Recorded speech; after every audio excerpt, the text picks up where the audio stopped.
झारखंड में एक बार फिर से भाषा विवाद शुरू हो गया है। दरअसल भोजपुरी, मगही, मैथिली, अंगिका और भूमिज भाषाओं को द्वितीय राजभाषा का दर्जा देने की मांग फिर से शुरू हो गई है। इस दौरान राजधानी रांची में भोजपुरी, मगही, मैथिली, अंगिका मंच ने बैठक की, जहां भाषा को लेकर गंभीरता से चर्चा की गई। बैठक में भाषा मंच की तरफ से संगठन के कार्यक्रम और आगामी रणनीति पर विचार विमर्श किया गया। इस बैठक के बाद भाषा मंच की तरफ से जानकारी देते हुए कैलाश यादव ने बताया कि आगामी 31 अगस्त को रांची में भोजपुरी, मगही, मैथिली, अंगिका और भूमिज भाषाओं को लेकर सम्मेलन किया जाएगा और इन भाषाओं को लेकर सरकार से मांग की जाएगी कि इन्हें राजकीय भाषा का दर्जा मिले और नियोजन नीति में शामिल किया जाए।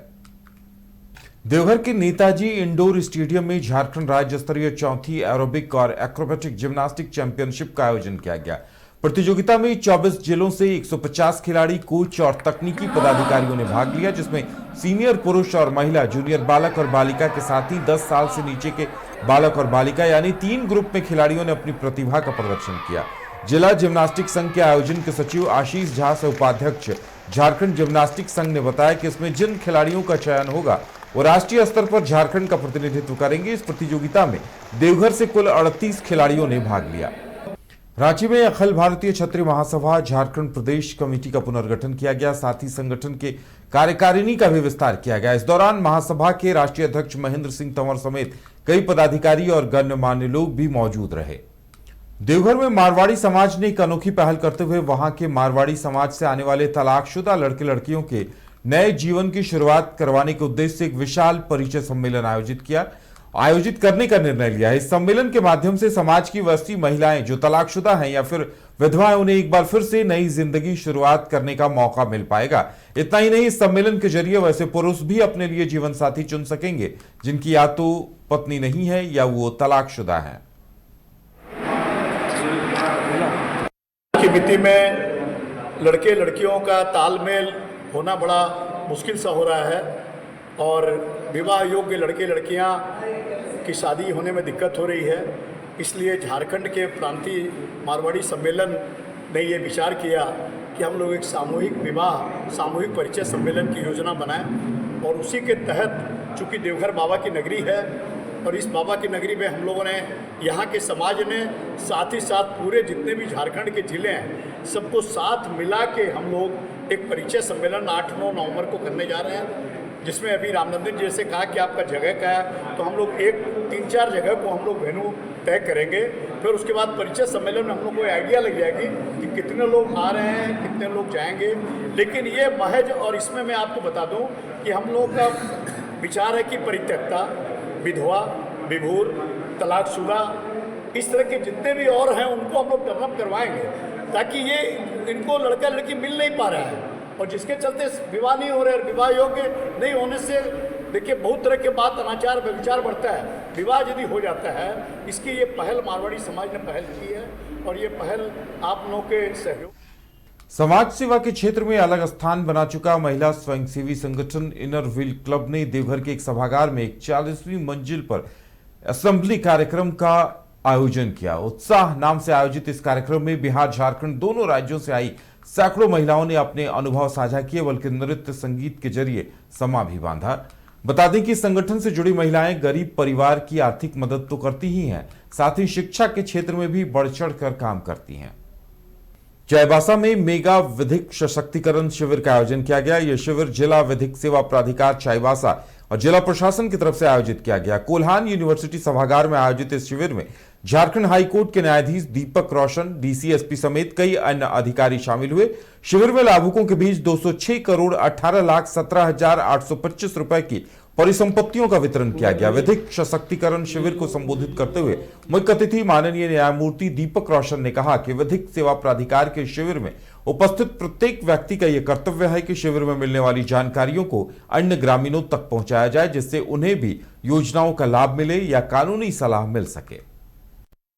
लोहरदगा जिले के भंडरा थाना क्षेत्र के मसमानो गांव में शनिवार की देर शाम बड़े भाई ने छोटे भाई को कुदाल से काटकर मार डाला।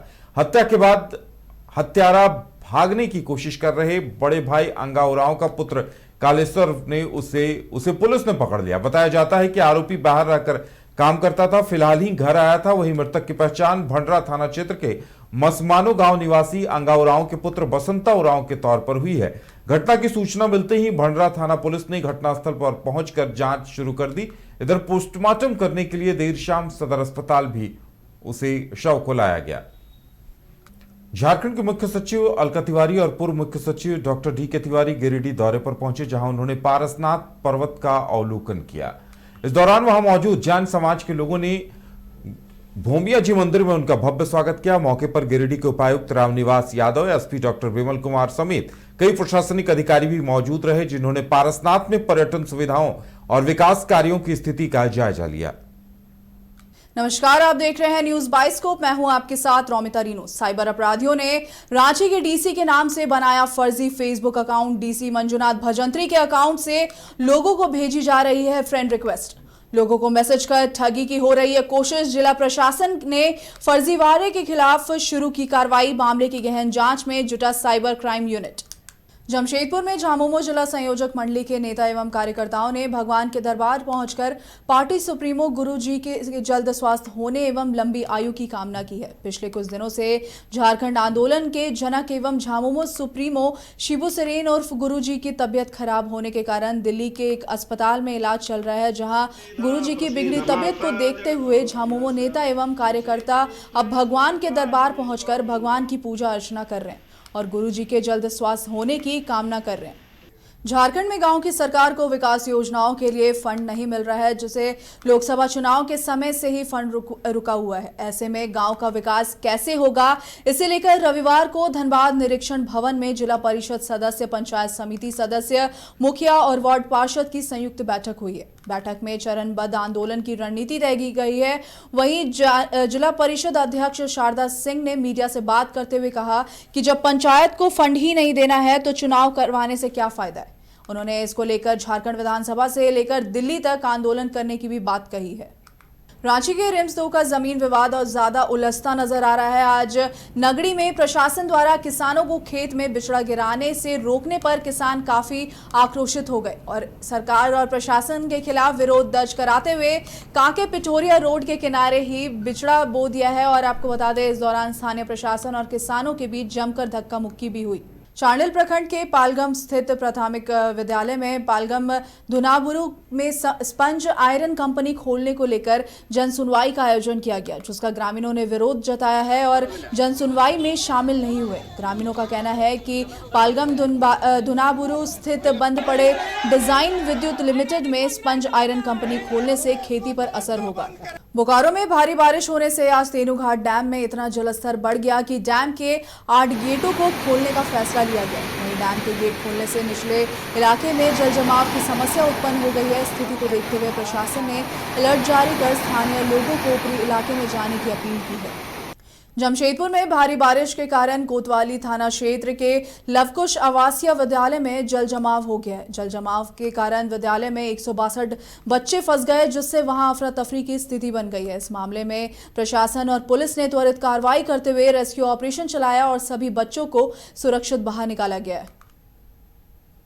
हजारीबाग सांसद मनीष जायसवाल ने एक अनूठी पहल करते हुए आज कटकमदाग प्रखंड के नरसिंह स्थान मंदिर से सांसद तीर्थ दर्शन यात्रा योजना की शुरुआत की है। इस अवसर पर सांसद मनीष जायसवाल ने कहा है कि भारतीय जनता पार्टी के जितने भी कार्यकर्ता हैं, उन्हें प्रधानमंत्री नरेंद्र मोदी जी को देखकर प्रेरणा मिलती है कि वह अपने क्षेत्र के जनता के लिए कुछ कार्य करें और उन्हीं से प्रेरणा लेकर आज उन्होंने इस यात्रा की शुरुआत भी की है। इस योजना को शुरू करने को लेकर कई गणमान्य लोगों ने सांसद मनीष जायसवाल को शुभकामनाएं भी दी हैं। रविवार की सुबह से ही सरायकेला जिले में रिमझिम बारिश का दौर जारी है। लगातार हो रही इस बारिश ने जनजीवन को खासा प्रभावित किया है। सुबह से ही आसमान में घने बादल छाए थे और कुछ ही देर में हल्की बारिश शुरू हो गई। इस वजह से मौसम सुहाना तो हो गया, शहर में खोदी गई सड़कें भीगकर कीचड़ में तब्दील हो गई हैं। बारिश के कारण बाजारों में सन्नाटा पसरा रहा। ग्राहकों की भीड़ न के बराबर थी। आमतौर पर व्यस्त रहने वाले बाजार खाली से नजर आए हैं। आपको बता दें, आदित्यपुर के कल्पनापुरी इलाके में बारिश से गली मोहल्ले की नालियां पानी से लबलबा रही है और नालियों का पानी सड़कों पर बह रहा है। लगातार हो रही बारिश को लेकर स्थानीय लोगों ने कहा है कि बारिश होने से जल जमाव की समस्या बढ़ गई है। वहीं सरायकेला उपायुक्त नीतीश कुमार सिंह ने लोगों से अनावश्यक घर से बाहर निकलने की अपील की है। इसके साथ ही उपायुक्त से निचले इलाके में रहने वाले लोगों को सतर्क रहने की हिदायत दी है। उपायुक्त ने कहा है कि आपदा के मद्देनजर ज्यादा समस्या होने पर नजदीक सीओ ऑफिस, नगर पंचायत ऑफिस या नगर परिषद ऑफिस में सूचना दे सकते हैं।